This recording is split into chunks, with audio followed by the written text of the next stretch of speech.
Isa ka ba sa nag-iipon sa alkansya? Kamusta na ang naipon mo? Buhay pa ba?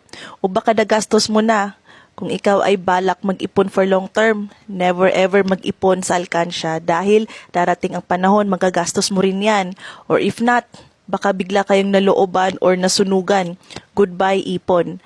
Alam mo ba na once na maging part ka ng IMG community, automatic investor ka na sa mga top global companies sa Pilipinas like Jollibee, SM, BDO, Ayala, etc. with 1,000 pesos as the initial investment.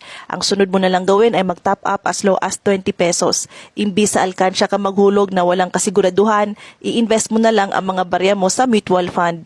Hindi lang yan ang makuha mong benefits. There are 62 benefits pa na may enjoy mo at magagamit mo in all aspects of your financial life. Walang dahilan na hindi tayo aasenso. Nasa right mindset lang yan at action. To know more, message mo lang ako para i-guide kita.